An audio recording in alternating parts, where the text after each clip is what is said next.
Construimos comunidad. Buscamos la verdad. Siempre.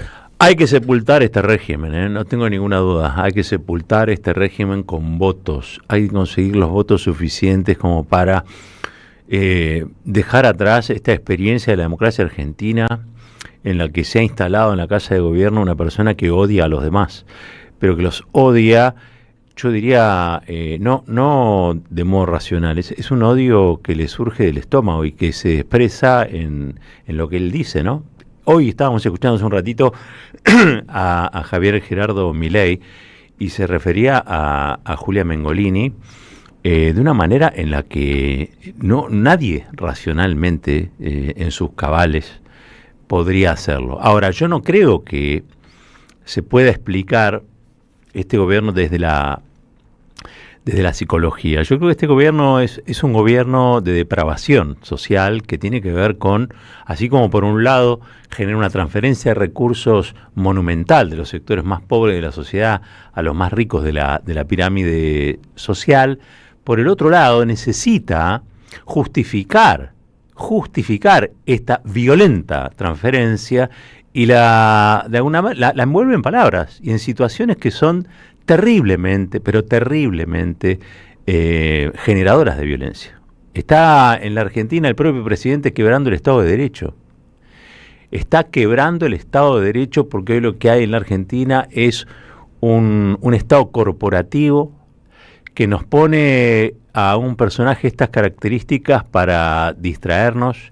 Es como miren, yo creo que Milei es como la capa del torero, la capa roja del torero, ¿no? Y nosotros vamos hacia la capa roja del torero, pero en realidad hay otro que maneja los hilos, ¿no? Alrededor hay una multitud que aplaude. Esa multitud en la Argentina es bastante chica, porque son los dueños del poder y del dinero. Y hay una triada, que es el torero, donde están Sturzenegger, está Caputo, ¿sí? Que son, y Patricia Bullrich, que son los tres.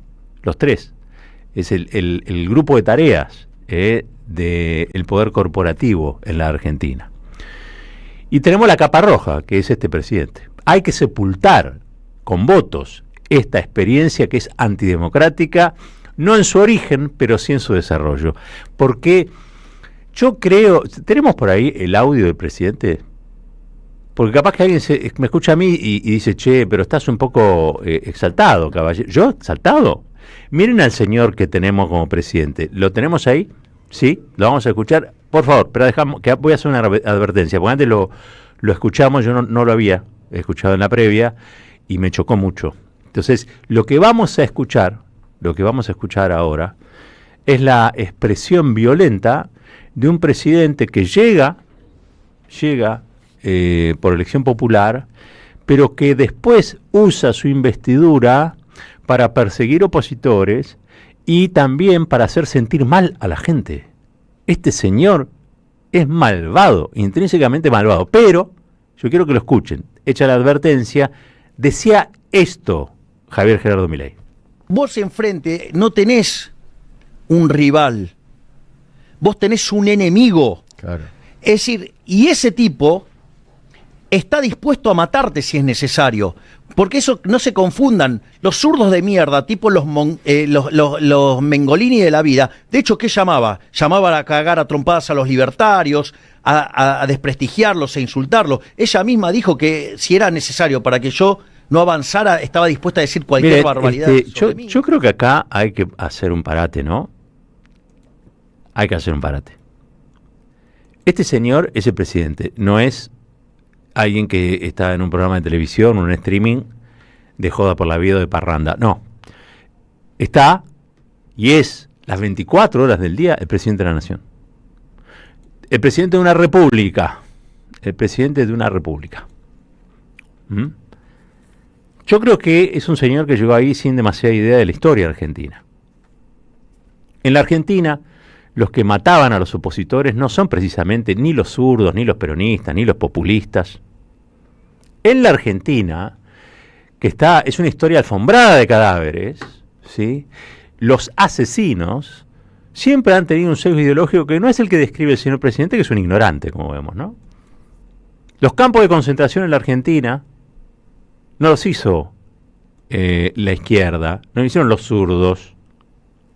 Los campos de concentración en la Argentina la hizo la milicada antiperonista.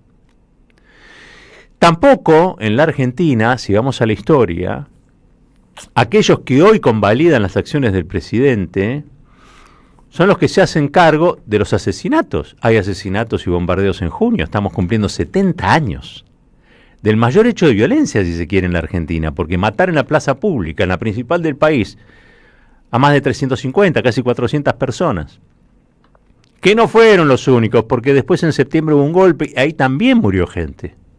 Ahí también murió gente. Y no murió por un detalle atmosférico. No cambiaron las condiciones de temperatura, presión, entonces se murieron como las especies, ¿sí? No, fueron asesinadas impunemente. Impunemente. Entonces en la Argentina hay violencia a montones. Y construir la democracia de los últimos 40 años nos costó un montón también, para precisamente erradicar esa violencia.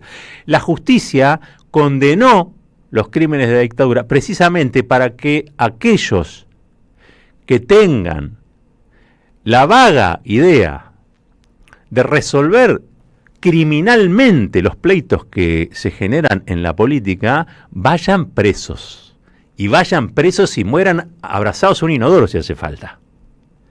Porque para la democracia argentina no hay cosa más grave, no hay cosa más grave que resolver las discusiones que se dan al interior de cualquier tipo de sociedad con el crimen y sobre todo cuando se convierte al Estado como criminal, al Estado terrorista. No hay nada peor, porque no tenés a quién acudir. Yo veía hoy el caso de Alexia Baigar. Hay una jueza que la manda al penal de Ezeiza, al penal de mujeres de Ezeiza. Es una militante, la acusan de haber tirado caca, disculpen, pero es así, caca de caballo, bosta, en la casa de Sturzenegger, y de haber desplegado una bandera frente al que sería el domicilio. Yo tengo que decir eso, sería el domicilio, habría sido ella, porque la verdad no conozco cuáles son los elementos que le imputen. En el peor de los casos,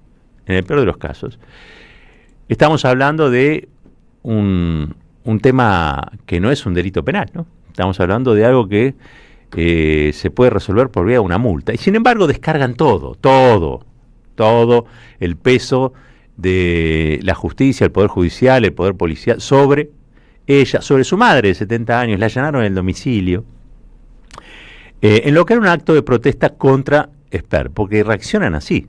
Claro, si el presidente dice que en realidad no son rivales, son enemigos, todo lo que no piensan como él, imagínense, la estamos sacando barata lo que todavía caminamos por la calle y no nos pasó exactamente esto que describen, ¿no? Porque en la historia argentina, y vuelvo a decir esto, el peronismo aprendió de sus errores. Los únicos que no aprendieron de sus errores fueron los antiperonistas en la Argentina. El peronismo aprendió de sus errores, el peronismo fue, con el correr del tiempo, mejorando. Porque el peronismo, para algunos es la AAA, y yo te podría decir que el peronismo es Néstor y Cristina, ¿sí?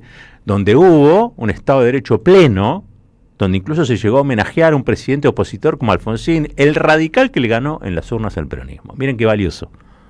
Un radical no peronista que le ganó al peronismo en las urnas. Hoy, cuando tenemos a este energúmeno por ahí dando vueltas, imagínense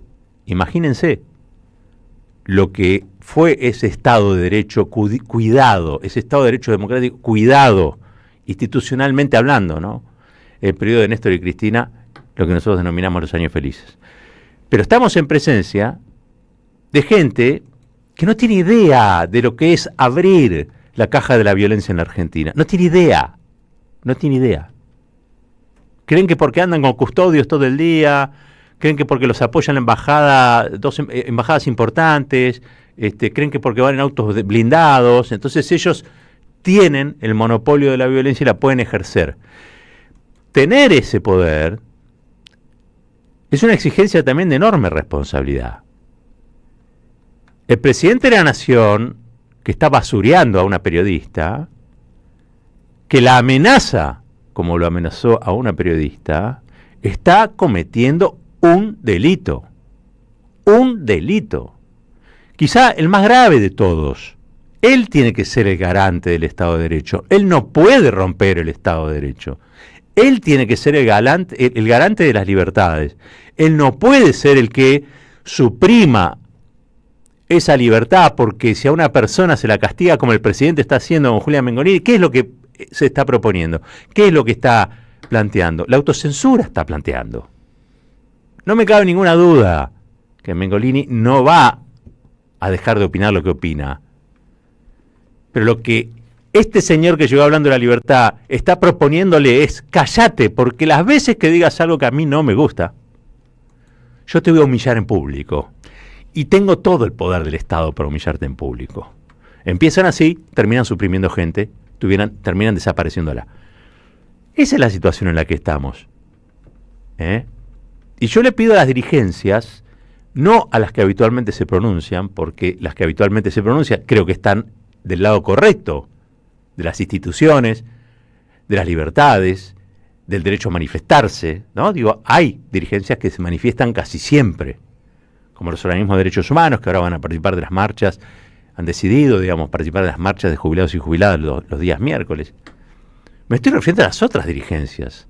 Yo no puedo creer que haya empresarios que porque les permiten una renta extraordinaria bajo este gobierno de salarios bajos y de dólar planchado, moneda para atesorar sus ganancias y para poder fugarla, yo no puedo creer que por eso entreguen la institucionalidad democrática.